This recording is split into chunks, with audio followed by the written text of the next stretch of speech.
There are marriages that look one way from the outside and feel entirely different from within.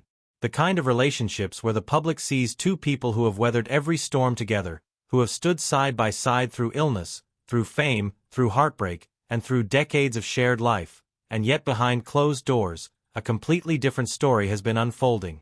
The marriage between country music legend Naomi Judd and her husband Larry Strickland was exactly that kind of story. From the outside, it appeared to be a love built to last. And in many ways it was. They stayed together for 33 years after their wedding in 1989. They endured things that would have destroyed most couples. But the truth about what happened between them, the secrets, the violence, the betrayal, and the heartbreak, only began to surface after Naomi's death in April 2022. And when Larry Strickland finally opened his mouth to tell the world what he had seen, what he had done, and what he had kept hidden for decades, the story that emerged was far more complex, far more painful, and far more human than anyone could have anticipated. To understand the confession Larry eventually made, you first have to understand who Naomi Judd really was. Not the Grammy-winning country music superstar, not the glamorous figure in rhinestones and sequins performing to sold-out arenas, but the real woman underneath all of that. Naomi was born Diana Ellen Judd on January 11, 1946, in Ashland, Kentucky. She grew up in a world defined by poverty, instability, and emotional turbulence. Her childhood was not easy by any measure. She watched her mother battle mental illness and emotional fragility. She experienced loss early in her life when her younger brother died. She carried wounds from her earliest years that never fully healed, no matter how much success or wealth or love she later found. As a young woman, Naomi became a mother before she had truly figured out her own identity. She had her first daughter Winona as a teenager, and her second daughter, Ashley, a few years later. After her first marriage to Michael Simonella fell apart, she found herself a single mother with two young daughters, barely enough money to pay the bills, and a fierce, unshakable dream of making it in the music industry. She moved frequently across Kentucky and Tennessee, chasing opportunities, working night shifts as a registered nurse in intensive care units to support her children, and spending whatever spare time she had writing songs and rehearsing with Winona. The fact that she succeeded, that she went from being a nurse struggling to keep the lights on to performing at the Grand Ole Opry and winning Grammy Awards, is one of the most extraordinary stories in American music history. But success, for Naomi, came at an enormous cost. The fears she had carried since childhood, the fear of abandonment, the terror of losing everything she had worked so hard to build, the constant anxiety that the ground beneath her feet could give way at any moment, those fears did not disappear when she became famous. If anything, fame amplified them. The higher she rose, the further she had to fall, and she knew it. Larry Strickland entered Naomi's life in 1979, at a music event in Nashville. He was not a newcomer to the music world. Born and raised in North Carolina, Larry had been deeply involved in gospel music from a young age. By the time he crossed paths with Naomi, he was already an accomplished performer, having toured with J.D. Sumner and the Stamps Quartet, one of the most celebrated gospel groups in the American South. His career had taken him to remarkable places. He had sung backup vocals for Elvis Presley during performances in Las Vegas and on tour across the country. He was a quiet, steady, reliable man whose calm temperament stood in interesting contrast to Naomi's intense, passionate, and often volatile personality. Their relationship did not move quickly. They dated for a full decade before deciding to marry. During those 10 years, Naomi's life transformed beyond recognition. The Judds, the mother-daughter duo she formed with Winona, signed with RCA Records in 1983 and began releasing music that resonated deeply with American audiences. Their sound was rooted in traditional country values, blending Naomi's warmth and storytelling instincts with Winona's powerful, soulful voice. They became one of the most successful acts in country music during the 1980s, winning multiple Grammy Awards and filling venues across the country. By the time Naomi and Larry finally married on May 6, 1989, at Christ Church in Nashville, she was a full-fledged star. The ceremony was beautiful, attended by family, close friends, and fellow musicians. Larry had stood by her side through the climb, watching her go from a struggling single mother to a celebrated entertainer. He had seen her at her lowest and at her highest. And he had chosen her, and she had chosen him, in front of everyone who mattered to them. But even on their wedding day, the pressures that would eventually fracture their marriage were already quietly building. In 1990, just 1 year after their wedding, Naomi received news that shattered the world she had worked so hard to construct. She was diagnosed with hepatitis C, a serious liver disease she had most likely contracted years earlier through accidental exposure during her time working in intensive care. The diagnosis was not a minor setback. Doctors were blunt with her. The disease could be life-threatening, and even aggressive treatment offered no guarantees. The decision Naomi faced was one no performer should ever have to make. At the absolute peak of the Judds' career, when they were among the most celebrated acts in country music, when sold-out shows stretched months into the future, she had to stop. She announced her retirement from performing. The farewell tour that followed was an emotionally charged journey across the country, as fans packed arenas to say goodbye to the mother-daughter duo who had given them so much. The tour concluded in December 1991 with a televised concert that became a landmark moment in country music history. And then Naomi stepped away from the stage. What followed was a brutal period of medical treatment. Naomi underwent difficult and at times experimental therapies for her hepatitis C diagnosis, enduring severe physical side effects that left her weakened and exhausted. Larry continued touring with his gospel group during this time. He had a career to maintain, bills to pay, and a livelihood that depended on him continuing to work. But his absences left Naomi alone at home, battling her illness, her fear, and a growing sense of isolation. She understood logically that he needed to work. Emotionally, she felt abandoned. And that feeling tapped directly into the deepest wounds of her childhood. The gap between what she understood intellectually and what she felt in her bones created a kind of internal war that Naomi was not equipped to win on her own. She didn't yet have the therapeutic support she needed. She didn't yet have a framework for understanding how her early experiences were shaping her reactions to the present. She just had her pain, her fear, and the silence of a house that felt too empty. Then came the phone call that changed everything. Larry was away on a tour when Naomi's phone rang. The voice on the other end belonged to a woman Naomi had never met, a stranger who had somehow obtained her number and who was now, in calm and devastating detail, telling Naomi that she was in love with Larry Strickland. This woman claimed intimacy. She shared details about Larry that only someone close to him could possibly know. She called him her soulmate. The call lasted only minutes. When it ended, Naomi did not scream. She did not immediately call Larry and confront him. She went quiet. For 24 hours, she sat with what she had just heard, turning it over in her mind, feeling the images it created. Her husband, with another woman, choosing someone else, betraying the vows they had made just a couple of years earlier at Christ Church in Nashville. And all of that information collided with every fear she had ever carried. The fear of abandonment, the certainty she had buried since childhood that the people she loved would eventually leave or betray her, the belief, which she had fought her entire life, that she was not enough.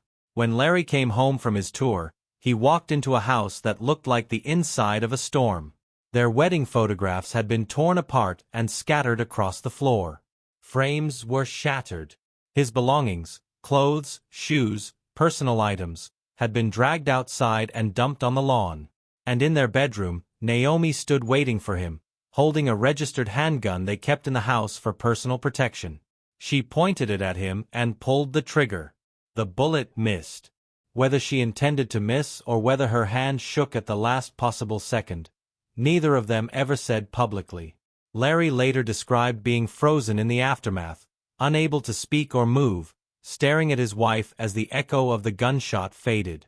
He gathered what few belongings remained untouched, walked out of the house, got into his car and drove away. He stayed away for weeks. He did not call the police. He did not tell friends or family. He did not tell Winona or Ashley. He absorbed what had happened in private and wrestled with it alone. Eventually, Naomi reached out. She called. She wrote letters. She apologized in the way that only someone who understands they have crossed an irreversible line can apologize, with a desperate sincerity of a person who knows exactly what is at stake. She begged him to come back. She promised it would not happen again. And Larry, after weeks of reflection, went back. They sat together and had the kind of conversation that marriages rarely survive. The raw, ugly, honest accounting of damage, of betrayal, of fear, and of what love is actually capable of withstanding when it is tested at its absolute limit. And at the end of that conversation, they made what Larry would later describe as a silent agreement. This night would never be spoken of publicly. They would bury it. They would carry it together, in private, and they would move forward. For over 3 decades, they kept that agreement. In 1995, a television movie about the Judds aired on NBC. It was a dramatized account of the mother-daughter duo's rise to fame, their struggles, and their bond. The film included a scene in which the character portraying Naomi fires a gun during a domestic confrontation. Viewers at the time assumed it was a creative addition, Hollywood drama inserted to add tension to the narrative. Critics praised the film's emotional authenticity. Nobody in the general public imagined that the gun scene was rooted in something that had actually happened. Naomi and Larry offered no confirmation and no denial. They simply let the world go on believing what it wanted to believe. After their reconciliation, life continued, but the marriage had been permanently altered. Trust, once broken the way theirs had been, does not fully restore itself. It can be rebuilt into something functional, even meaningful, but the original foundation is gone. What replaces it is something more deliberate, more fragile, and more consciously maintained. Naomi and Larry managed it. They stayed together. They navigated the competing demands of 2 careers, the challenges of a blended family, the scrutiny of public life, and the very private grief of everything they had survived. Naomi continued building her career outside of performing. After her medical recovery from hepatitis C, which she described as something close to miraculous, given how serious her diagnosis had been, she became a best-selling author, a television personality, and a passionate advocate for hepatitis C awareness and mental health. She gave interviews and wrote with candor about her struggles, about growing up in poverty, about single motherhood, about illness and recovery. She became a figure of inspiration for millions of people who saw in her story a reflection of their own battles. But what she didn't discuss publicly, what she could not discuss publicly, given the agreement she and Larry had made, was the full picture of what their marriage had cost both of them. The smiling couple that appeared at award shows and televised events was real, in the sense that they genuinely loved each other. But it was also incomplete. There were things they had agreed, together, not to show the world. Beginning in the early 2000s, Naomi's mental health began to deteriorate in ways that those closest to her found frightening and increasingly difficult to manage. She received diagnoses that included severe depression, anxiety disorder, post-traumatic stress disorder, and sleep disorders. These were not mild or manageable conditions treated with occasional therapy appointments. They were debilitating, overlapping illnesses that collectively overwhelmed her capacity to function in daily life. She was hospitalized on multiple occasions, receiving intensive inpatient care. She underwent electroconvulsive therapy, a treatment reserved for severe cases of depression that have not responded to other interventions. There were periods, particularly between 2011 and 2013, during which she became profoundly disoriented and withdrawn. Larry later described watching her struggle to recognize familiar faces, watching her retreat further and further into herself, watching the woman he had known, fierce, passionate, alive with energy, become someone who seemed to be fading from the inside out. He became her primary caretaker. For more than 13 years, according to his own account, he was with her nearly every hour of every day. He monitored her medications. He managed her schedule. He tried to keep her engaged with life by encouraging her to eat, to exercise, to go for walks, to maintain some semblance of routine. He believed he was helping. He was doing what he knew how to do. Being steady, being practical, being the calm counterweight to her storm. But looking back after her death, he arrived at a painful reckoning. He had been approaching her care the way a person manages a problem rather than the way a partner accompanies someone through suffering. He had been focused on the physical and the logistical, the medications, the meals, the routines, when what she may have needed most was simply for him to sit beside her in the darkness without trying to fix it, to hold her, to tell her he loved her without any agenda attached, to stop treating her recovery as something that could be managed and start treating her pain as something that deserved to be witnessed. "If I had known where she really was," he said in an interview after her death, "I would have been so much softer, so much more compassionate. I was tired and worn down, and I didn't understand how deep her suffering truly went." In the final weeks of her life, Naomi Judd was preparing for an event that should have been one of the crowning celebrations of her career. She and Winona were being inducted into the Country Music Hall of Fame, an honor recognizing the enduring legacy of the Judds and the permanent mark they had made on American music. It was the kind of recognition that an artist spends an entire career hoping to receive.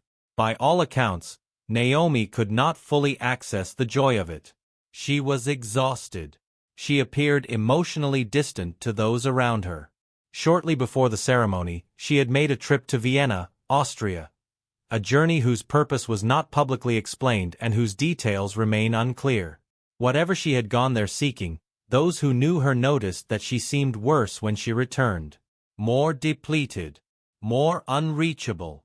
On April 30, 2022, one day before the Hall of Fame induction ceremony, Naomi Judd died at her home in Tennessee from a self-inflicted gunshot wound. She was 76 years old. Her daughter Ashley was the one who found her. The timing was almost impossible to absorb. The woman who had been scheduled to be celebrated the following day, to stand in front of her peers and her fans and be recognized as a country music legend, was gone before the sun rose on that day. The family, in an extraordinary display of grace under the weight of unimaginable grief, chose to proceed with the ceremony.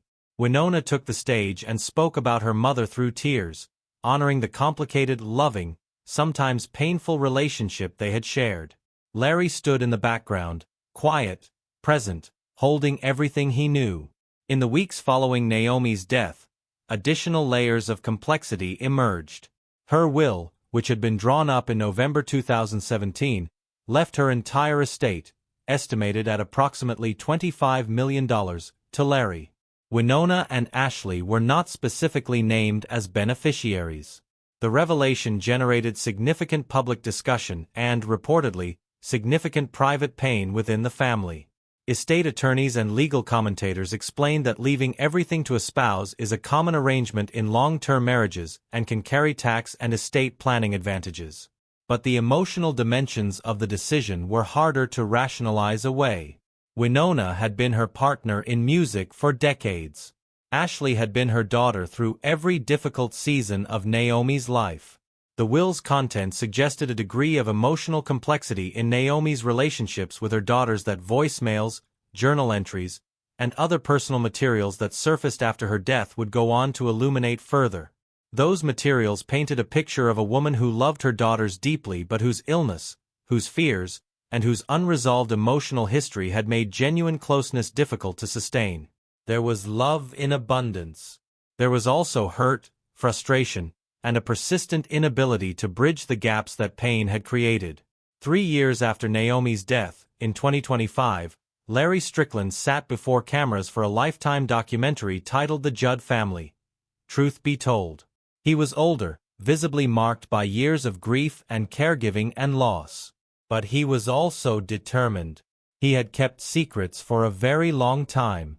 He had honored an agreement made in the aftermath of one of the most frightening nights of his life.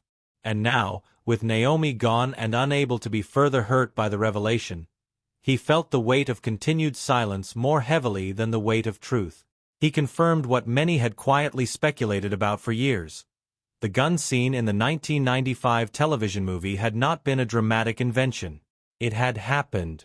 The night Naomi fired a gun at him in their bedroom, that was real. He described it with careful, deliberate restraint, not reaching for dramatic language or emotional manipulation, but simply acknowledging the truth of it. "It really happened," he said. "That's all I can say." It happened.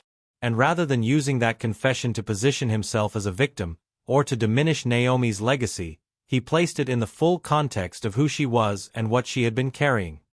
He was clear that he believed her actions that night came not from malice but from a depth of pain that had no other outlet in that moment. She had been pushed to a breaking point by his betrayal, and he acknowledged that betrayal plainly, without excuses. He had been unfaithful. The phone call she received was not a lie. He had caused that wound. Her actions were an expression of her pain, he said. She was drowning, and she didn't know how to reach for help any other way.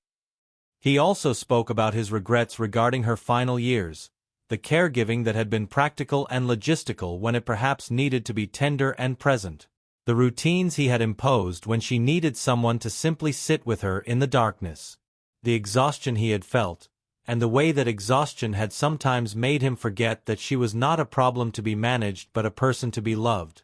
After Naomi's death, Larry channeled his grief into advocacy.